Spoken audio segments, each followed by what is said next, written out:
Est-ce que l'on vient de rentrer dans une nouvelle ère? Eh bien aujourd'hui je vais vous parler de Google Gemini 2.5 Pro, donc la toute dernière intelligence artificielle de Google.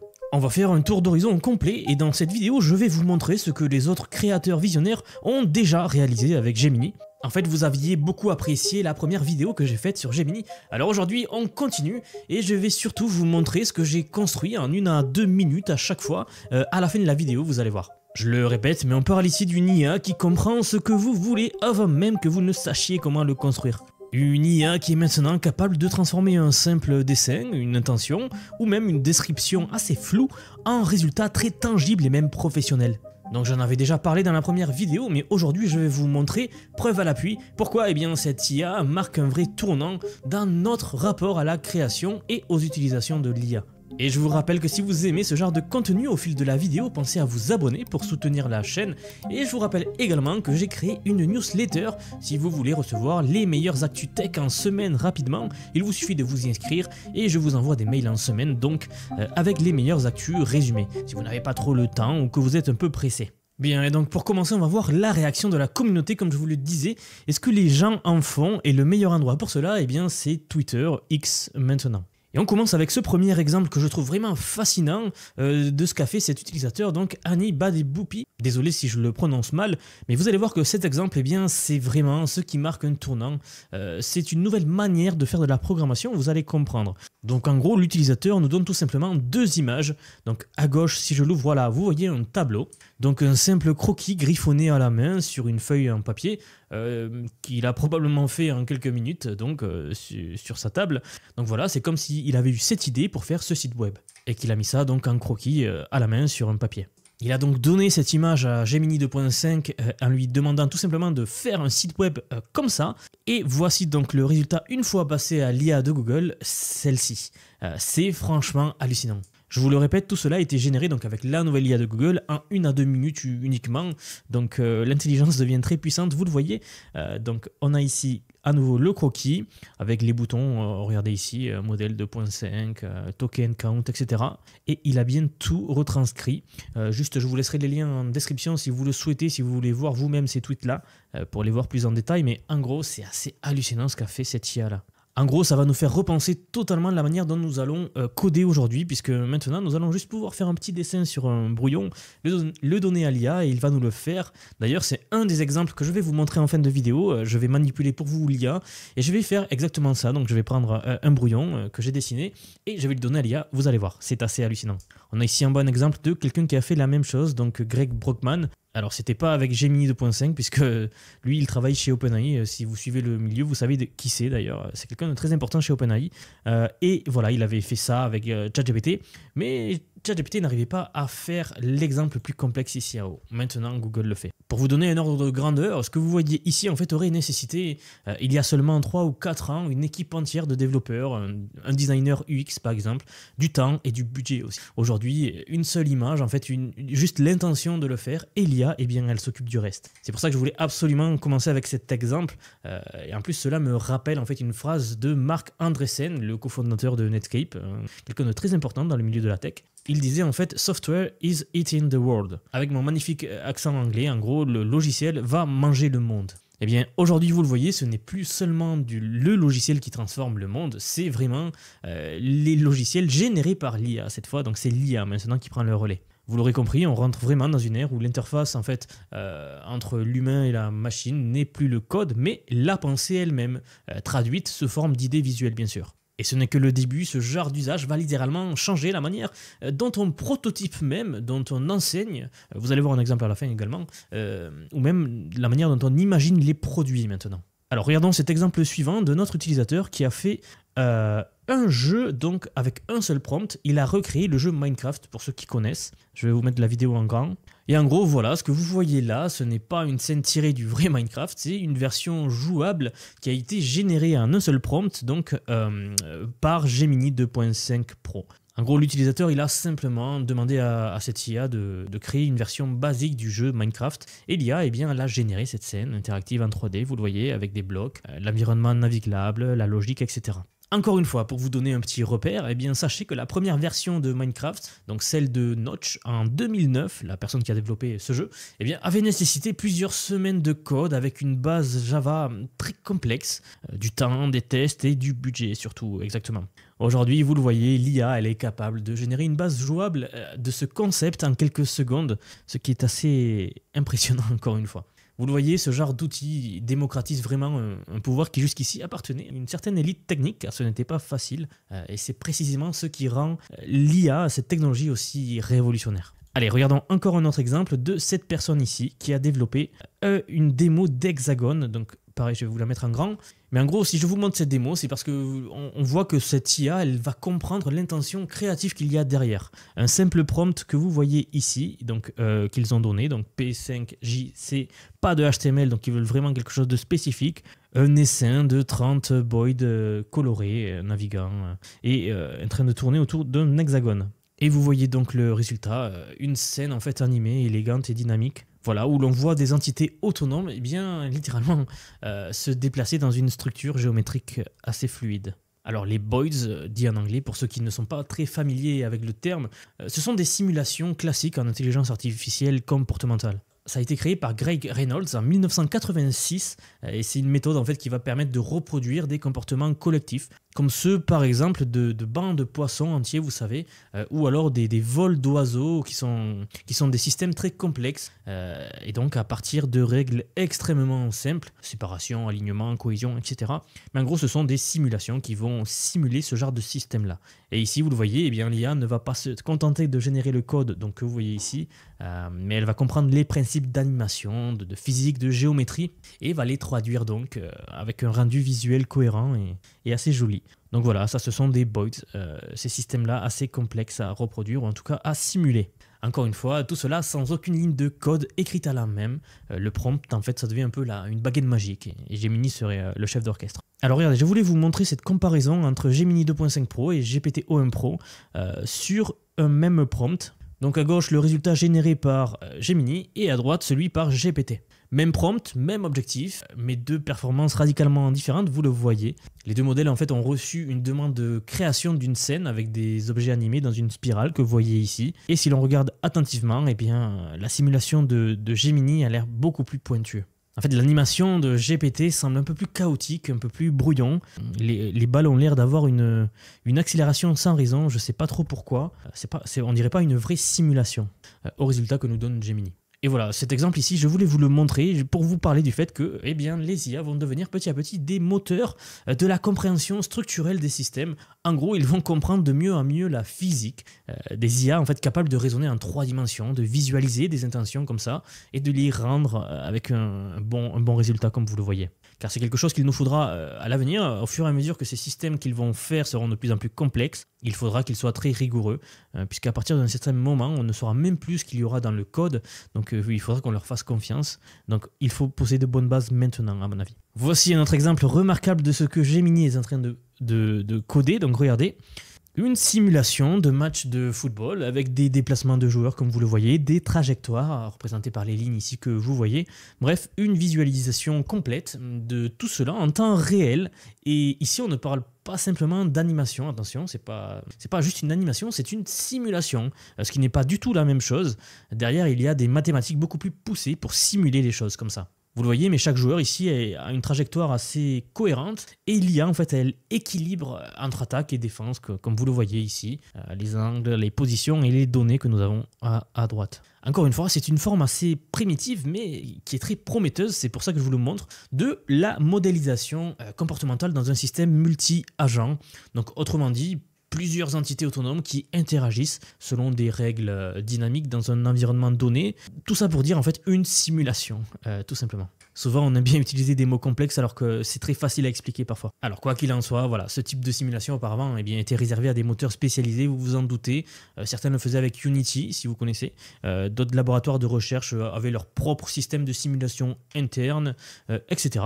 Ici, on a pu reproduire ça avec un seul prompt, donc assez impressionnant. D'ailleurs, pour pour les connaisseurs, cela évoquera peut-être les travaux de Reinforcement Learning, donc utilisés par DeepMind dans AlphaStar pour entraîner des agents à jouer à StarCraft 2.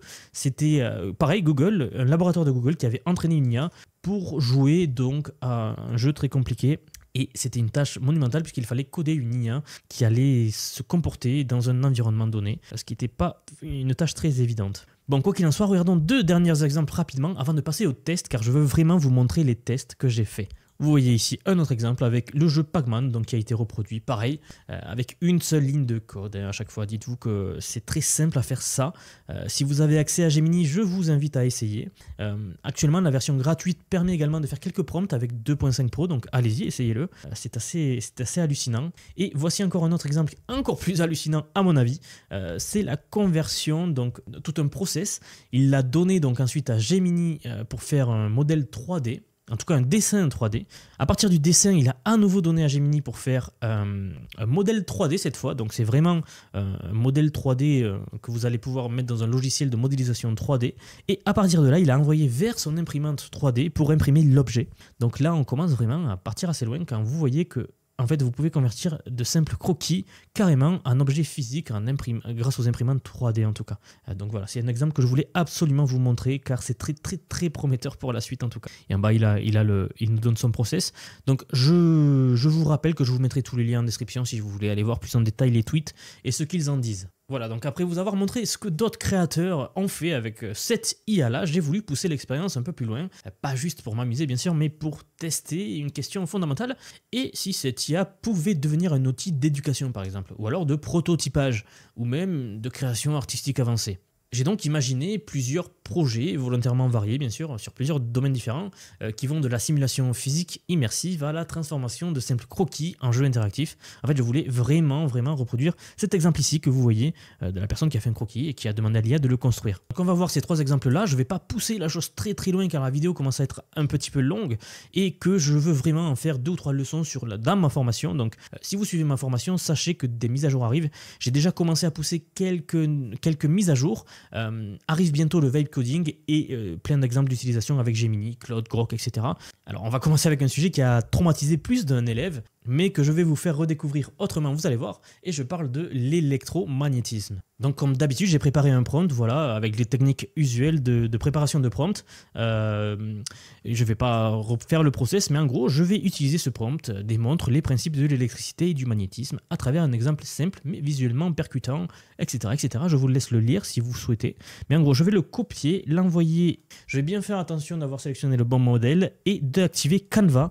C'est ce qui va nous permettre en fait de visualiser le code et le résultat. Et une fois cela fait, eh bien en fait c'est très simple, je clique sur envoyer et maintenant il ne reste plus qu'à attendre. Et donc là vous voyez qu'il commence à écrire le code avec la visualisation que nous aurons à droite. Alors pendant qu'il réfléchit, j'aimerais vous partager une réflexion. Peut-être qu'un jour vous avez levé les yeux au ciel et que vous êtes...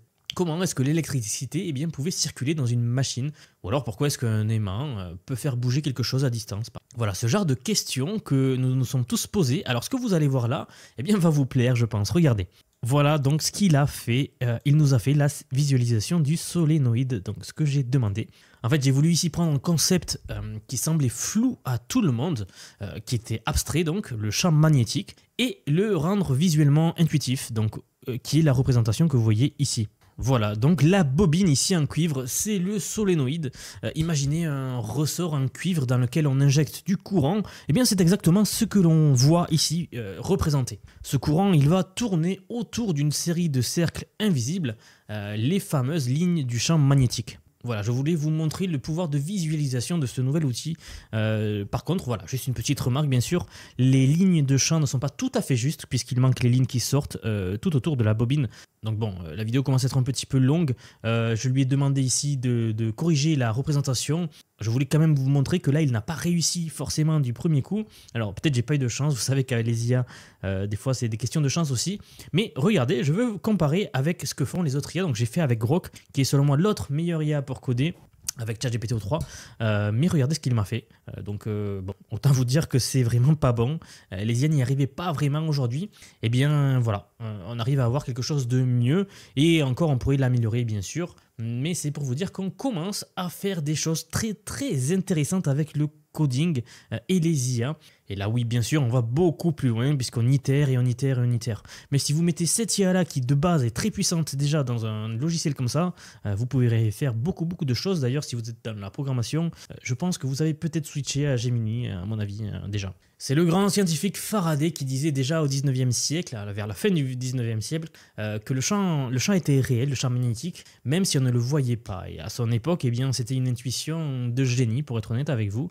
Il ne parlait pas seulement de force invisible, il parlait vraiment d'une réalité physique concrète qu'on ne pouvait ni toucher, ni voir, ni observer, mais dont les effets étaient vraiment mesurables partout dans le monde. Et il faut se rappeler qu'à l'époque, c'était déjà une idée presque mystique, vous voyez. Parler des champs magnétiques, c'était un peu comme parler d'une aura invisible émanant des objets. 2 siècles plus tard, ça s'est validé. Et les époques de Maxwell n'étaient pas encore formulées à l'époque. La science en était encore à tâtons dans l'obscurité. Et aujourd'hui, vous voyez, 2 siècles plus tard, non seulement on a validé cette théorie-là, mais en plus, avec des outils comme maintenant Gemini, eh bien, on peut leur donner une visualisation concrète, une forme visuelle de cette réalité invisible. Mais si je vous montre cet exemple, c'est parce que je veux que vous imaginiez un élève de 14 ans, par exemple, qui pourrait comprendre le champ magnétique, non pas en lisant une définition comme on a l'habitude de le voir dans des livres, mais en le vivant en 3D, en lui donnant un ordinateur et en lui disant voilà, voici les équations, utilise l'IA pour reproduire cette visualisation. Et en fait, à mon avis, ça lui permettrait par la pratique comme ça de mieux comprendre le sens physique de ce qu'il apprend. Et ça, c'est très sous-estimé aujourd'hui dans l'éducation, je trouve. Je trouve que ce n'est pas assez utilisé ou assez exploité. Alors voilà, après la physique, je me suis attaqué à un autre défi très différent. Transformer un simple croquis en un jeu complet avec une logique, une interface, un gameplay, etc. Donc je voulais reproduire tout simplement cet exemple-là. Et donc voici le croquis que j'ai fait, le concept du jeu dessiné. Eh bien, déjà c'est un croquis, c'est une idée de jeu que vous auriez pu dessiner à la main, vous voyez, par exemple. Mais là, en l'occurrence, eh bien, je l'ai fait dessiner à ChatGPT, donc allons jusqu'au bout en utilisation d'IA. Vous savez que ChatGPT a fait une nouvelle mise à jour récemment qui est très bonne pour les images, en fait c'est le top. Et je lui ai fait dessiner ce croquis-là, donc je lui ai dit voilà, j'ai cette idée de jeu-là, fais-moi un croquis de ce jeu-là. Mais ce que je voulais vous montrer, c'est que vous auriez très bien pu le faire à la main, faire une photo avec le portable, et ça marchait très bien aussi. Donc une grille, un bouton, et un concept de jeu. Voilà, donc c'est un concept un peu enfantin, mais parfaitement fonctionnel. Et justement, ce que je voulais tester avec Gemini, c'est est-ce qu'un croquis aussi simple eh bien, pouvait devenir un jeu opérationnel, interactif et jouable, sans écrire une seule ligne de code. Donc c'est ce qu'on va tester aujourd'hui. Pour ça, je fais tout simplement donc, une capture d'écran de mon image. Donc je retourne sur Gemini, je lui colle l'image. Et je lui dis tout simplement, voici le concept d'un jeu que j'ai dessiné, peux-tu générer le code correspondant dans le langage de ton choix pour le rendre jouable, etc. Donc ceci étant fait, je lance le logiciel et on va voir ce qu'il nous fait. Donc vous allez voir, ceci en fait c'est une démonstration. Gemini comprend un langage visuel, il va lire le croquis comme vous liriez une consigne, il va détecter la structure, les zones d'interaction, les éléments cliquables, etc. Et il va en construire un jeu autour. Alors regardez le résultat, voilà, j'ai un jeu, donc si j'essaye de jouer, hop, eh bien tout marche parfaitement.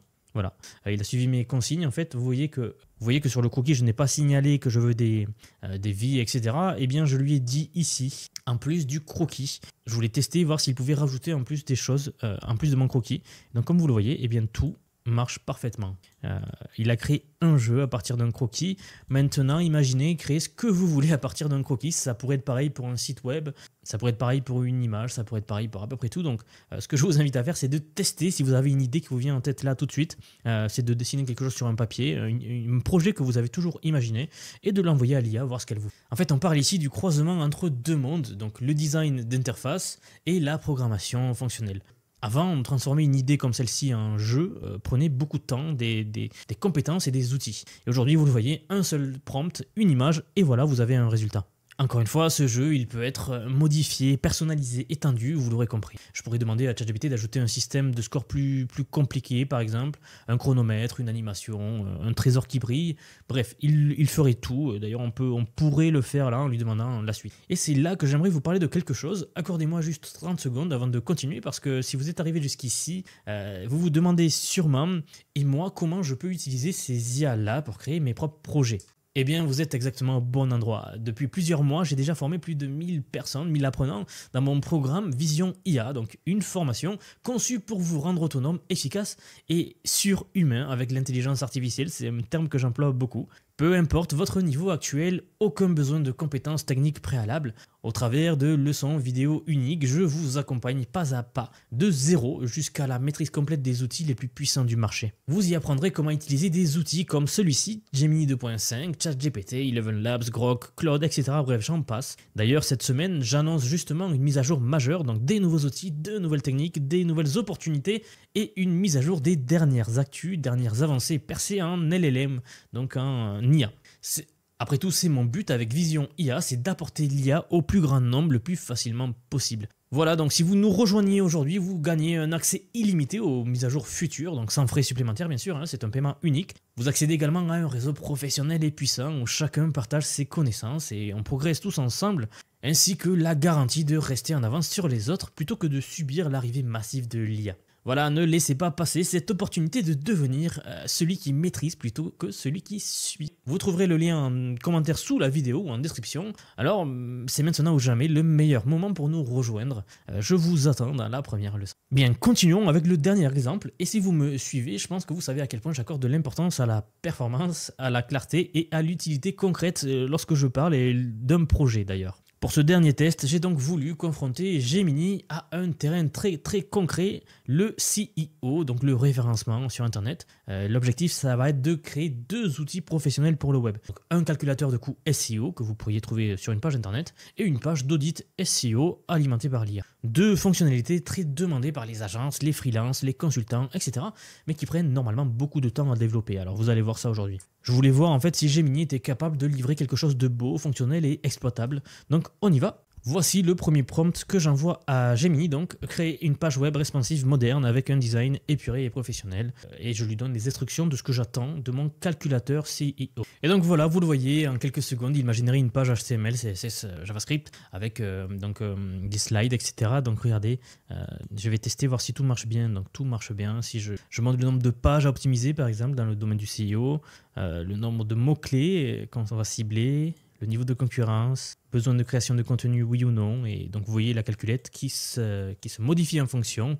Il a même écrit un petit texte persuasif pour passer à l'action. Et tout a l'air de bien marcher, donc ça m'a pris encore une fois 1 minute. C'est clair, c'est propre et prêt à être intégré dans n'importe quel site professionnel. Donc c'est assez fou. Voilà, et c'est là que je voulais faire la suite de ce site-là. Donc si je fais envoyer, pendant que il réfléchit, je vais vous lire le prompt. Donc je lui ai demandé de créer une page web avec une seule page, permettant à l'utilisateur de téléverser une URL et d'obtenir immédiatement un rapport d'audit SEO, donc ce qui se fait beaucoup dans le domaine, puis de simuler les données de l'audit avec des graphiques, etc. Et donc là, on touche du doigt un vrai tournant. Vous avez en 2-3 minutes en fait une page capable d'être directement exploitée par un client, par exemple, le tout généré à partir de 2-3 prompts. Et je pense que là, vous vous doutez que ça peut changer beaucoup de choses. Ça prenait du temps avant, et bien maintenant, c'est vraiment un accélérateur de business en fait. Gemini ne vous remplace pas, bien sûr, il vous propulse, vous lui donnez une vision plutôt, et il vous livre un outil prêt à l'emploi.